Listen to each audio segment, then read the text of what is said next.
Graça e paz, amados, boa noite. Quero ler um texto da palavra de Deus que se encontra em Jeremias, no capítulo 18, versículo 3, que diz: Desci à casa do oleiro, e eis que ele estava entregue à sua obra sobre as rodas, como um vaso que o oleiro fazia de barro, se lhe estragou na mão. Tornou a fazer dele outro vaso, segundo bem lhe pareceu. Não poderei eu fazer de vós como fez esse oleiro, ó casa de Israel? Diz o Senhor: eis que, como o barro na mão do oleiro, assim sois vós na minha mão, ó casa de Israel.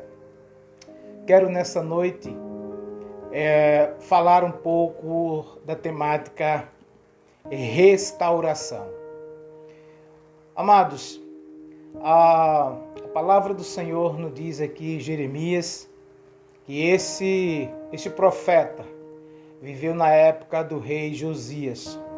A Bíblia vai dizer que Josias foi um rei, um dos melhores reis, um dos últimos reis de Judá antes da levada do povo judeu para a Babilônia, na época do rei Nabucodonosor.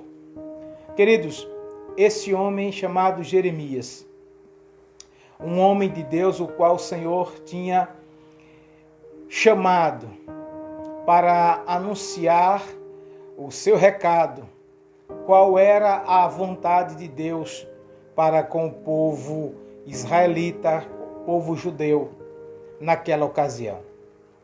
Mas eu quero falar sobre restauração e me veio à memória um dos filmes que recentemente nós assistimos, que é o filme chamado Os 300, que narra a história do rei Leônidas, o rei de Esparta.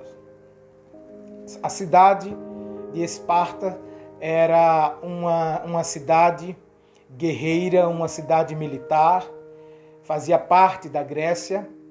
Quem queria ser militar, quem queria ir para a guerra, iria para Esparta ou vivia em Esparta. Mas se alguém queria exercer o seu pensamento, o seu raciocínio mais lógico, mais filosófico, provavelmente ficava estudando em Atenas. E nesse filme, há um determinado momento em que Leônidas, o rei dos espartanos, sai para a guerra com 300 homens contra Xerxes. Xerxes era um persa, filho de Dario, o qual estava dominando o mundo. Depois do Império Babilônico, os medos e os persas dominaram com Ciro e Dario, e Xerxes era o filho de Dario e estava também dominando o mundo. E Leônidas ele sai para guerrear contra os persas. E em uma determinada situação, ocasião, aparece um soldado deficiente, um soldado atrofiado, que vai até o rei Leônidas, desejoso de poder ir para a guerra. Mas a cultura dos espartanos, a educação dos espartanos era que uma criança, assim que ela nascia, e aí os primeiros dias, primeiros meses, e aí os seus primeiros anos, de 4 a 7 anos, os anciãos, eles provavam essa criança. E essa criança, ela deveria ser uma criança saudável, fisicamente e emocionalmente, para que ela pudesse então entrar na segunda fase dos seus 14, 17 anos, dentro do regime militar, dentro daquilo que os espartanos tinham como prioridade, ou seja, a sua habilidade com as armas, a sua coragem, a sua determinação. E esse soldado apareceu diante de Leônidas, mas ele era deficiente. E a sua deficiência impediu de que ele pudesse lutar com os espartanos, e Leônidas logo reprovou aquele soldado. E aí, no decorrer do filme, esse soldado, ele se vira contra os próprios espartanos, ele se torna um opositor dos espartanos e se alia a Xerxes, rei da Pérsia. Amados, por que estamos dizendo isso? Porque não somente os espartanos, mas muitas culturas que abandonam ou esquecem daqueles que são feridos, daqueles que são fracos, daqueles que estão quebrados, daqueles que estão impotentes fisicamente, emocionalmente ou espiritualmente para lidar com as situações adversas ou fazer parte de um conjunto ou fazer parte de uma nação, fazer parte de um povo e principalmente fazer parte de uma batalha. Porque provavelmente ele, com a sua deficiência, poderá colocar todos em risco. Assim são as ações de muitos reinados, de muitos reis, que esquecem daqueles que são inferiores, porque provavelmente eles não ajudarão na batalha, então eles são esquecidos. Diferentemente do que nós estamos propondo nessa noite, de um Deus que levanta Jeremias para dizer a Jeremias que são daqueles que são fracos, daqueles que estão impotentes, daqueles que estão quebrados, daqueles que estão dilacerados, daqueles que têm as suas deformidades, aqueles que são incapazes muitas vezes de continuar naquilo que Deus realmente chamou. E o texto de Jeremias vai dizer que o Senhor leva Jeremias até a casa do oleiro e ali Jeremias, ele não somente vê, mas Deus revela algumas situações que o povo de Israel estava vivendo antes mesmo do cativeiro babilônico. E eu quero então, nesta noite, dentro do texto que nós lemos, propondo esse tema, que é restauração, algumas realidades e uma verdade. No texto que nós citamos, nós podemos ver duas realidades e uma verdade, as quais eu quero, nessa noite, compartilhar com os amados. A primeira realidade, queridos, é que a condição a qual o homem se encontra era uma realidade. Quando Deus leva Jeremias à casa de oleiro e Jeremias, o texto vai dizer, parte do versículo, do versículo que nós lemos, de Jeremias, no capítulo 18, versículo 3, olha só nessa narrativa. Quando, na parte do versículo, diz assim: o vaso que o oleiro fazia de barro se lhe estragou na mão. Ou seja, havia algo que estava quebrado. Eu quero compartilhar com vocês essa realidade de que não é só sempre, mas eu digo que talvez de vez em quando o estar, ele nunca é melhor do que o ser. Quando Jeremias ele chega na casa do oleiro, a situação é de que ele encontra um vaso quebrado, ou seja, o vaso está quebrado. E essa comparação do vaso, Deus estava querendo mostrar, Deus estava mostrando a Jeremias que era o povo estava quebrado, partido, o povo que estava rebelde, o povo que estava descrente. Há textos e relatos bíblicos de Jeremias que vai dizer que o povo estava vivendo em idolatria e esqueceu do Senhor. Esta era a realidade não somente do povo de Israel, não só do povo judeu daquela época, mas uma realidade em que muitos têm se encontrado nos dias de hoje. Muitos estão como o povo de Israel, como judeus. E a palavra de Deus, ela tem estado presente, tem sido presente em nossas vidas, nos chamando para um conserto daquilo que está quebrado. Esta é a realidade. Eu não sei qual é a tua realidade, querido. Se um dia você estava em perfeita condição com Deus, você tinha aproximação com Ele, o seu estado de aproximação com Deus, o seu estado de perfeição com Deus. Você pode dizer, pastor, mas ninguém é perfeito. Em relação à disponibilidade de servir ao Senhor, em relação à disponibilidade de adorar o Senhor, em relação à disponibilidade de querer se aproximar do Senhor, a gente pode definir isso como perfeição. Mas não sabemos o motivo ou quais os motivos. Talvez tenha quebrado ou fazer quebrar a nossa relação, a nossa adoração, a nossa intimidade com Deus. Esta era uma realidade do texto, o qual o Senhor queria mostrar ou talvez revelar para Jeremias. E Jeremias viu o que estava acontecendo. Jeremias estava literalmente vendo o que o Senhor estava mostrando. Que o oleiro estava com um vaso nas mãos, mas um vaso quebrado. Esta era a primeira realidade.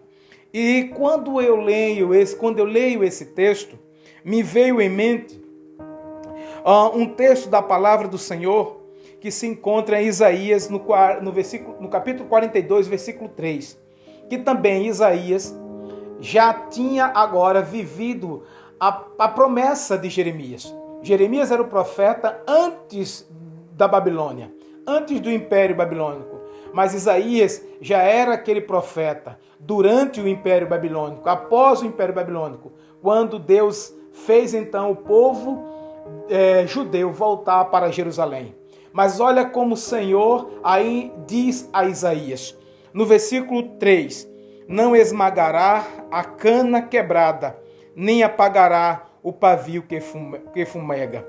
Olha só, a palavra do Senhor está dizendo que Isaías também viu como estava, qual era a realidade do povo judeu naquela época. O texto vai dizer que a cana estava quebrada e o pavio que não fumegava. Ou seja, havia ali uma realidade em que Deus tinha percebido que o povo estava quebrado, o povo estava destruído diante da face dele. Por que isso? Porque todos aqueles que estão fora da presença, fora da face do Senhor, estão como quebrados e destruídos, como uma cana quebrada, como um pavio que não fumega. Havia só fumaça, não havia fogo no pavio. Um dia o povo era tido como uma cana, a régua, a retidão. Havia retidão no caminhar, na obediência, na sinceridade, na devoção, na adoração ao Senhor. Mas essa cana tinha sido quebrada. A régua, o caminho, a retidão tinha sido desfeita. Isaías então diz isso. E o povo que um dia foi como um pavio aceso, estava apagado. Eu não sei qual é a condição da tua vida hoje, mas Deus está dizendo, como disse, como mostrou a Jeremias, é tempo de ver qual é a sua realidade, a nossa realidade. E Deus quer agir. Uma segunda realidade que nós vemos no texto de Jeremias, no mesmo versículo, no versículo 3, é sobre uma necessidade que o homem precisa. Além da realidade em que havia uma quebra naquele barro, havia uma rachadura naquele vaso, naquele utensílio, que era o povo. Também o Senhor vai mostrar a Jeremias que havia uma outra realidade, a necessidade a qual o homem precisava, que era ser consertado. A primeira era estar quebrado. A segunda era ser quebrado. Era ser consertado. Agora sim, o ser é mais importante do que o estar. Deus não está olhando agora mais pela condição de quem estava, mas aquilo que Deus estava fazendo, tornando o vaso a ser o que ele queria. E o texto então vai dizer: tornou a fazer dele outro vaso. Esta é uma outra realidade. O Senhor estava fazendo novamente, refazendo aquele vaso que estava quebrado. O texto vai dizer: tornou a fazer dele outro vaso. Não tem como não me recordar, não lembrar do texto sagrado do apóstolo Paulo, escrevendo a sua segunda carta aos Coríntios, no capítulo 15, versículo 17, quando diz: e assim, se alguém está em Cristo, é nova criatura. As coisas antigas já passaram, eis que tudo se fez novo. Tornou a fazer outro vaso. Era uma realidade que estava acontecendo. É uma realidade possível nas nossas vidas. Não importa, querido, se você já foi um vaso de bênção, se você já foi um vaso nas mãos do Senhor, está rachado, está quebrado. Permita agora o Senhor refazer na sua vida aquilo que um dia Ele propôs, Ele fez, mas por causa do pecado, da desobediência, como o povo de Israel, pelo pecado, pela desobediência, deixou ser quebrado. Não era mais um vaso nas mãos de Deus. Não era mais uma nação, não era mais um povo que glorificava a Deus para que as outras nações pudessem ver nele, naquele povo, um povo que adorava, que exaltava o nome do Senhor. Mas havia uma realidade que Deus estava mostrando a Jeremias, que Deus estava refazendo aquele vaso. Ele vai dizer: tornou a fazer dele outro vaso. Permita que o Senhor te restaure. Permita que o Senhor te refaça. Permita que o Senhor, mais uma vez, trabalhe na tua vida. Quais são as pedras, quais são as imperfeições? Permita, o Senhor quer restaurar aquilo que era perfeito, aquilo que era bom, aquilo que era agradável, aquilo que você fazia, aquilo que quando você louvava, quando você adorava, quando você evangelizava, quando você buscava o Senhor intensamente. Quantas vezes você foi à casa do Senhor? Quantas vezes você o adorou? Quantas vezes você se debruçou na presença dEle? E não só emocionalmente, porque não tem como alguém na presença do Senhor também não se emocionar, mas quantas lágrimas de alegria você derramou diante do Senhor. Também quantas lágrimas de tristeza você se derramou diante do Senhor e Ele estendeu a sua mão para você. Esse é o tempo que Deus quer restaurar você. Se você nunca foi do Senhor, é uma oportunidade que Deus está lhe dando, e também nessa noite, você ser um vaso nas mãos dEle, um instrumento nas mãos dEle. Não deixe que esse mundo te destrua, te quebre, te machuque, te jogue no chão e no pó, dizendo que você não é nada, não é ninguém. Você é muito importante para Deus. Se coloque diante do Senhor, nas mãos dEle como um vaso, Ele como oleiro, e Ele irá restaurar a sua sorte, a sua vida, e você mais uma vez estará na presença dEle, exaltando a Ele como um vaso de honra, um vaso de bênção. Essa é a realidade que Deus estava mostrando a Jeremias.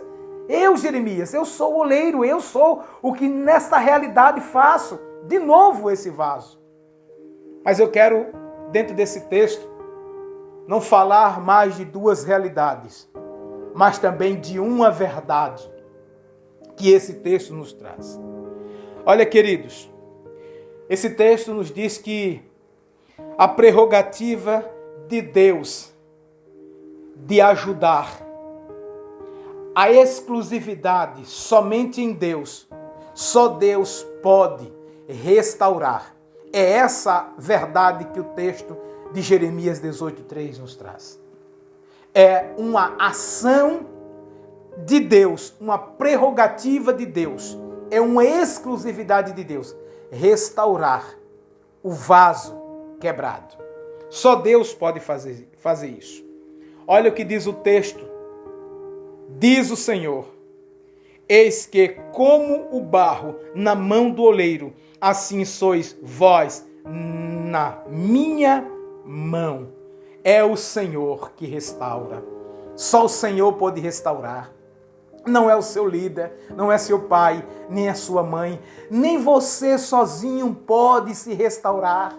Nem você sozinho pode se santificar. Nem você sozinho pode se chegar a Deus se Deus não te restaurar primeiro. Se Deus não refazer você primeiro.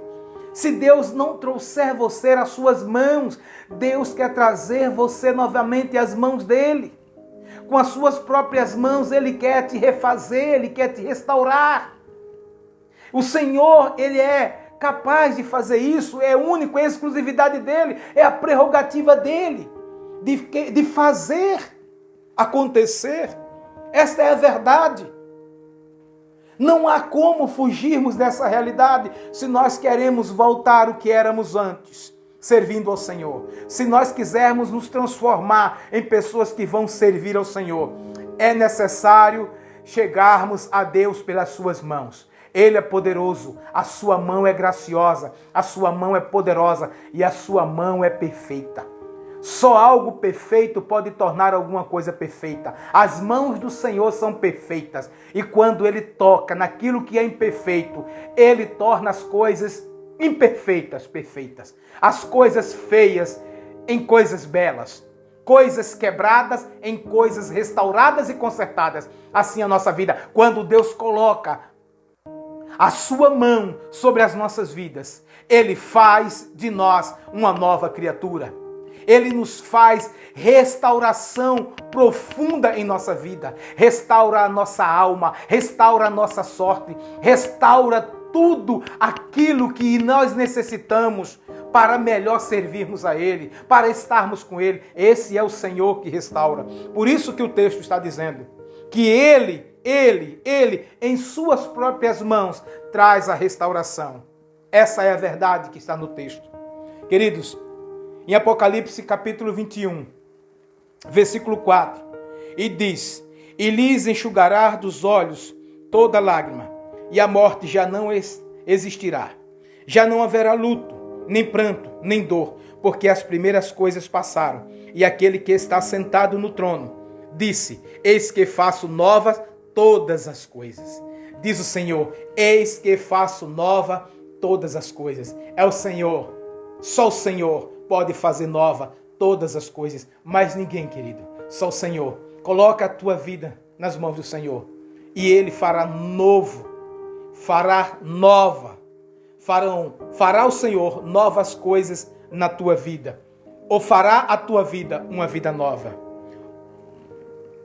No mesmo texto que Mateus, no capítulo 12, versículo 20, traz à memória a lembrança do que diz em Isaías, capítulo 42, versículo 3. Mateus, ele diz também esse mesmo versículo, citando o profeta Isaías: não quebrará o caniço rachado, não apagará o pavio fumegante, até que leve a vitória da justiça. Esse é o Deus, esse é o Rei, que quando vê deficiência em nós, Ele nos restaura. Ele não nos escanteia.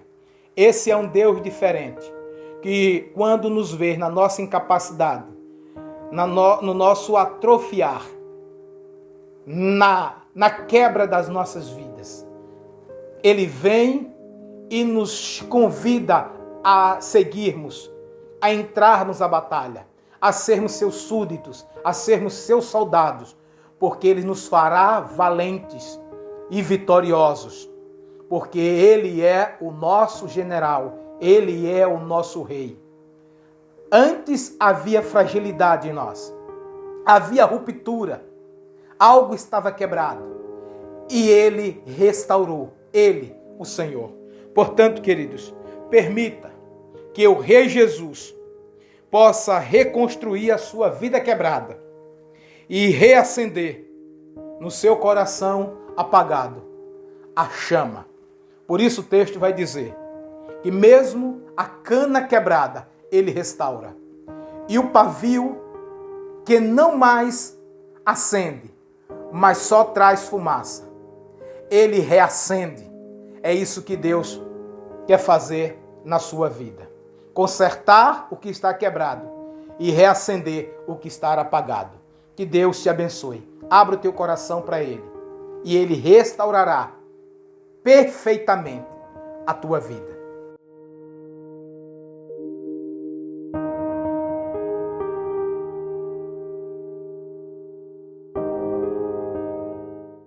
Quero ainda, queridos, dar a bênção apostólica para a tua vida nessa noite.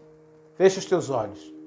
Que o amor de Deus Pai, a graça salvadora de Jesus Cristo, que a comunhão e as consolações do Espírito Santo de Deus estejam derramadas, Senhor, sobre o teu povo, não somente agora, mas para todo sempre. Que o anjo do Senhor continue acampado ao redor, Senhor, do teu povo, da tua igreja. Dai-nos restante, ó Deus, dessa semana, uma semana ricamente abençoada na tua presença, desde o início até o final dela. Essa é a nossa oração que fazemos a ti, em nome de Jesus. Que Jesus te abençoe, hoje e sempre. Em nome de Jesus, um forte abraço.